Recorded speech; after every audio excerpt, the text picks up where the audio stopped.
The cameras rolled as the most watched liberal talk show in America prepared for a highly anticipated interview. The studio buzzed with energy, the audience filled with a mix of progressive activists, political enthusiasts, and curious onlookers. The network had teased this episode for days, building up suspense. Tonight's guest, Vice President JD Vance. For the first time since officially becoming Donald Trump's running mate, Vance had agreed to sit down with one of his fiercest critics, a well-known liberal TV host notorious for his aggressive, no-holds-barred interviews with conservatives. The studio lights dimmed slightly as the show's dramatic opening music played. The host, a polished figure in a dark suit, adjusted his earpiece and flashed a confident smirk at the camera. "Tonight," he announced, "we have the most controversial vice president in modern American history. A man who went from being a best-selling author and venture capitalist to one of the most powerful figures in Washington. Some call him the future of the Republican Party. Others call him a dangerous nationalist. Please welcome Vice President JD Vance." The audience erupted in mixed reactions. Some clapped politely, others booed loudly. JD Vance walked onto the stage, unfazed. Dressed in a sharp navy blue suit, he carried himself with the quiet confidence of a man who knew exactly what he was walking into. He shook the host's hand firmly, then took his seat across from him at the sleek glass table. "Mr. Vice President," the host began, barely waiting for Vance to get comfortable, "welcome to the show." "Happy to be here," Vance replied smoothly, offering a slight nod. The host wasted no time. "Let's cut straight to it. You've been called one of the most radical vice presidents in American history. You've aligned yourself with a former president who, let's be honest, tried to overturn the last election. People are scared, Mr. Vance. What do you say to those who believe you are a threat to democracy?" The audience murmured loudly. Some nodded in agreement. Others whispered among themselves. JD Vance didn't blink. Instead, he leaned forward slightly, his voice calm but firm. "You know, it's funny how the people most obsessed with saving democracy are the same ones who can't handle real debate." A few audience members gasped. Others chuckled. The host's smile stiffened. Vance continued, his tone unwavering. "I took this seat tonight because I actually believe in free speech. But let's be honest, this isn't an interview. It's an ambush, and you don't want a conversation. You want a public execution." A mix of applause and boos filled the air. The host leaned in, clearly irritated. "Mr. Vice President, that's ridiculous.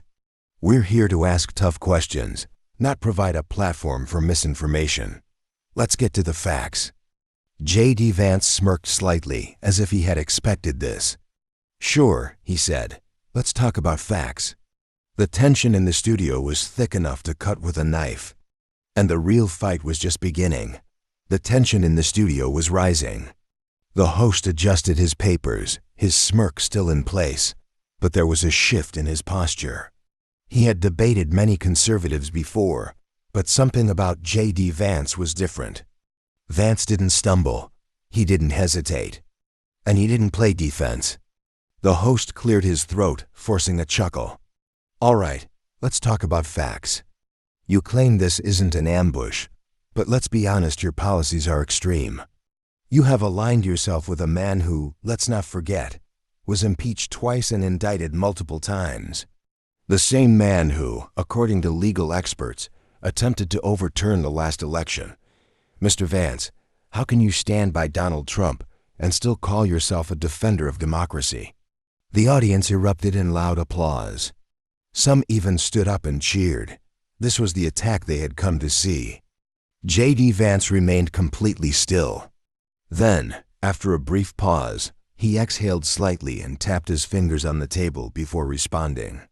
"You know, I find it interesting how you always frame things one way," he said, his voice steady. The host raised an eyebrow. "Oh, and what way is that?" Vance gestured to the audience. "You say Trump tried to overturn the election, but you never mention that the same people who call him a threat to democracy spent 4 years claiming the 2016 election was stolen by Russia. The same media outlets that attack Trump today spent years pushing the Steele dossier, which turned out to be completely false. The audience shifted in their seats. Some gasps echoed through the crowd. A few audience members even clapped. The host's expression tightened. "Mr. Vance, let's focus on your actions. Just last week, you defended Trump's plan to deport millions of illegal immigrants. Critics say this is not just inhumane but echoes dangerous rhetoric from the past. Are you really comfortable supporting policies that remind people of some of the darkest moments in history?" This time, loud boos erupted from parts of the audience. The host smelled blood. This was the question that would ruin Vance. But JD Vance just smiled. He leaned forward slightly, looking directly at the host. "You want to talk about history?" he said. "Fine, let's talk about it." The audience fell silent. They could tell this was about to get serious. A brief silence filled the studio. The host had just thrown his biggest attack at JD Vance, expecting him to struggle. Instead, Vance leaned forward, his expression completely composed. "You want to talk about history?" he repeated, locking eyes with the host. "All right, let's do that." The host nodded, a smug smile creeping onto his face. "Good, because many experts have pointed out that the kind of mass deportation policies you and Donald Trump are advocating for have disturbing parallels to some of the darkest periods in history. So, Mr. Vance, do you really want to be on the wrong side of it?" The audience clapped loudly. Some even shouted in agreement. The host had clearly set a trap. But JD Vance didn't look concerned. Instead, he sat back in his chair, crossing his hands on the table. His voice remained calm and controlled. "It's interesting," he began, "how you selectively rewrite history to fit your argument." The host blinked. That was not the response he had expected. "You claim mass deportation is disturbing, so tell me, were Democrats disturbing when President Barack Obama deported over 3 million people during his time in office?" The audience froze. The host's face twitched. Vance pressed on. "Were they disturbing when Joe Biden's administration set new records for border detentions? Or when cities across the country run by Democrats started begging for help because they can't handle the immigration crisis?" A murmur rippled through the crowd. The host opened his mouth, but Vance didn't let him interrupt. "And let's go further," he continued, his voice growing sharper. "If enforcing immigration laws makes someone a threat to democracy, why does every other country in the world do it? Is Japan a dictatorship for having strict border controls? Is Mexico anti-humanitarian for deporting people who enter illegally? Why is it that when conservatives enforce laws, it's disturbing, but when liberals do it, it's just policy?" The audience shifted in their seats. Some clapped. Others whispered. The momentum of the debate had suddenly changed. The host's smirk was gone. He quickly scanned his notes, trying to regain control. "Mr. Vance," he said, "you're deflecting. We're talking about the scale of what you're proposing. Experts say it would be logistically impossible and would require the use of military force to remove millions of undocumented immigrants." Vance didn't hesitate. "So now we're pretending the government can't handle large operations?" he asked. "The same government that managed to send billions of dollars to Ukraine overnight? The same government that tracks every tax dollar and audits small businesses? Funny how it's always impossible when it's something they don't want to do." The host shifted in his chair. His usual confidence was cracking. "But Mr. Vance," he said, "what about the human cost? We're talking about families, people who have lived here for years." Vance nodded slowly. "And what about the American families suffering because of open borders? What about the working-class citizens, black, white, Hispanic, who are losing jobs and seeing their wages drop because of illegal labor? Or the crime victims who don't get a headline because their attacker was here illegally?" The audience reacted instantly. Some cheered, others booed. But one thing was clear: JD Vance was not losing this debate. And the host knew it. The debate had taken an unexpected turn. JD Vance was not struggling. In fact, he was dominating the conversation. The host, who was used to controlling the narrative, was visibly frustrated. He leaned forward, cutting off Vance mid-sentence.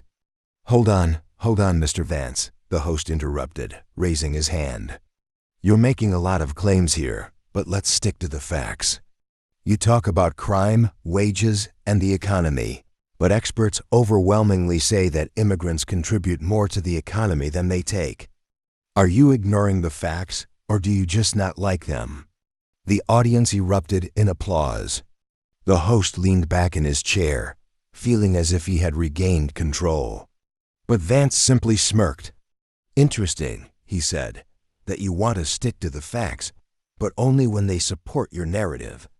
The host's smirk faltered. Vance continued, his tone unwavering. "Let's talk about the actual numbers, not media spin. According to data from Homeland Security, a significant percentage of fentanyl and violent crimes in border states are linked to illegal crossings. The wages for working-class Americans, especially minorities, have been negatively affected by mass immigration.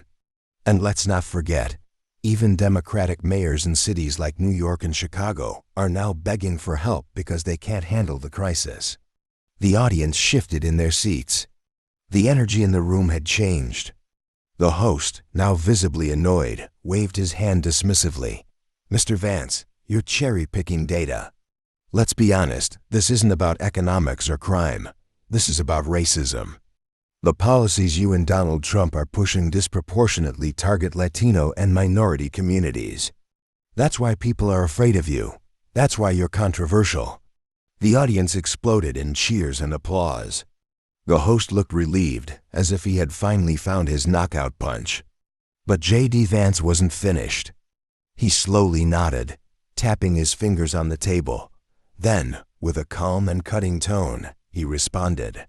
"So let me get this straight. You're telling me that enforcing the law is racist?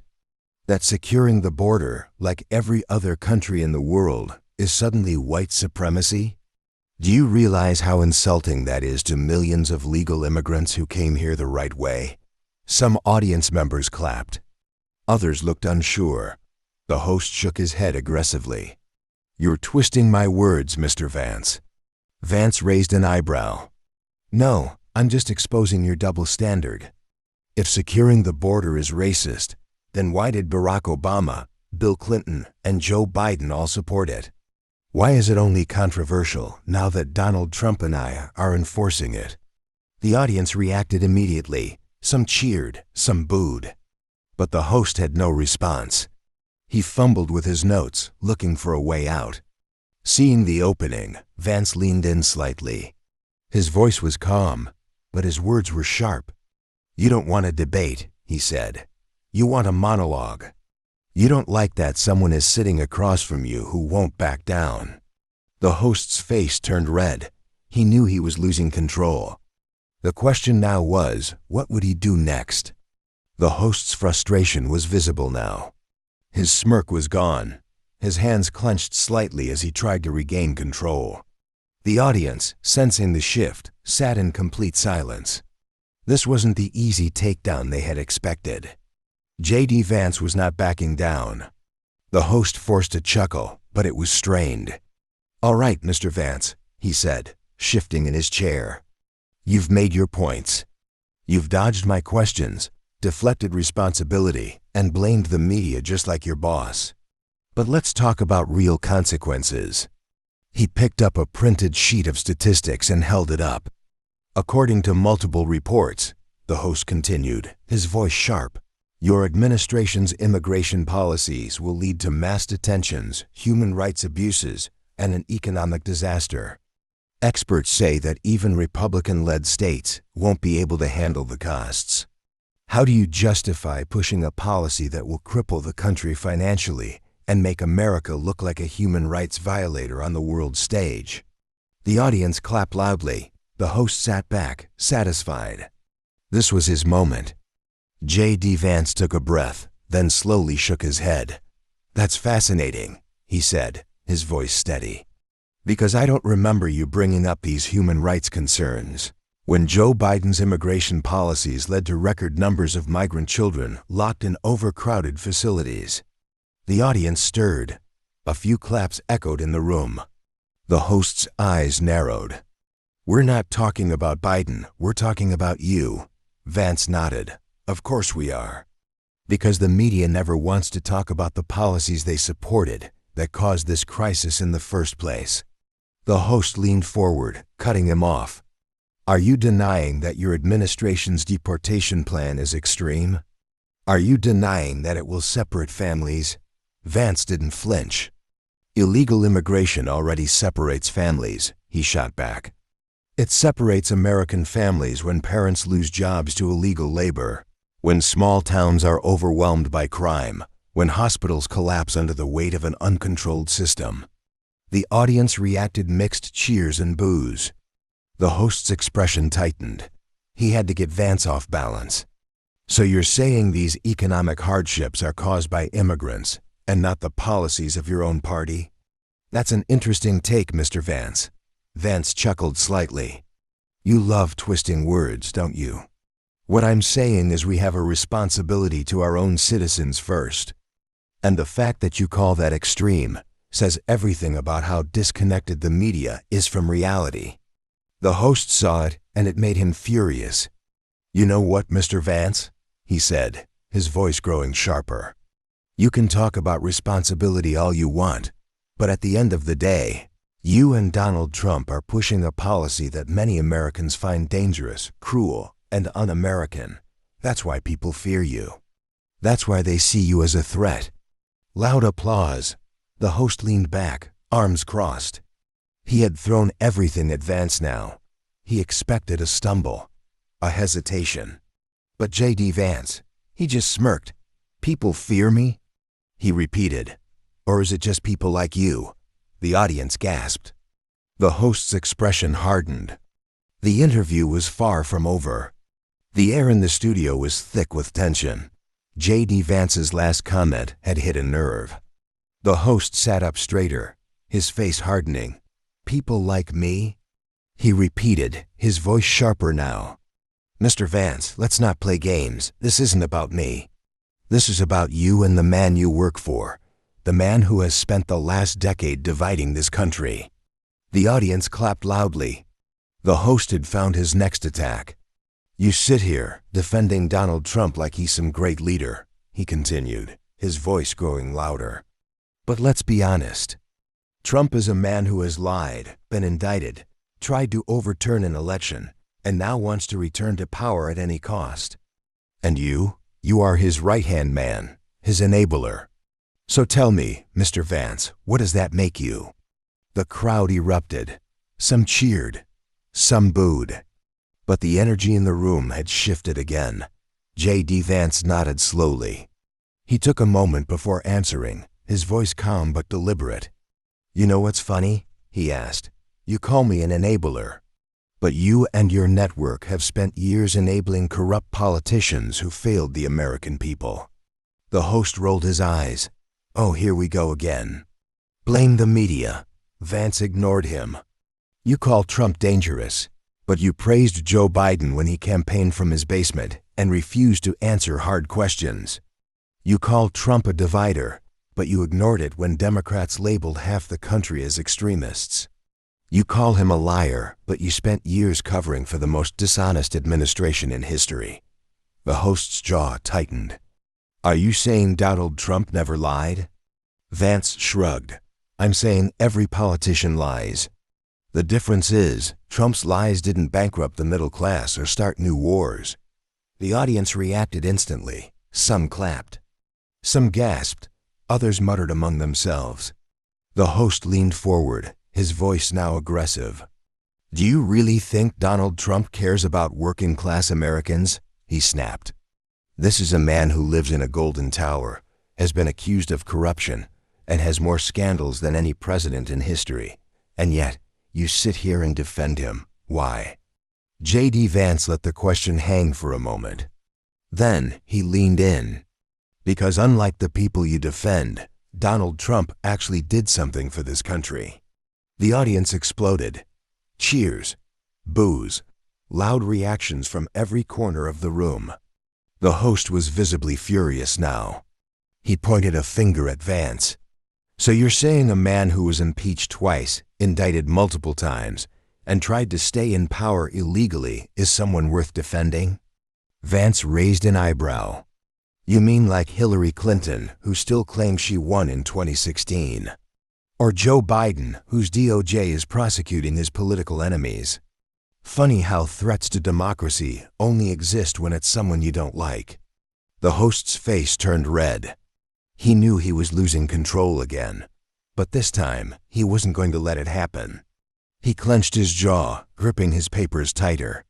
His next move would be desperate, and JD Vance knew it. The host's frustration was now undeniable. His usual confidence was gone, replaced by a look of pure determination. He had tried everything: attacks, accusations, and emotional appeals. Nothing had worked, but he had one last card to play. He leaned forward, staring directly at JD Vance. His voice dropped slightly, quieter but filled with intensity. "All right, Mr. Vance," he said. "One last question, and I want a direct answer." The audience went silent. JD Vance folded his hands together, waiting. The host took a breath. "If Donald Trump loses in 2024, will you and your administration accept the results?" The question hung in the air. The audience erupted cheers, boos, gasps.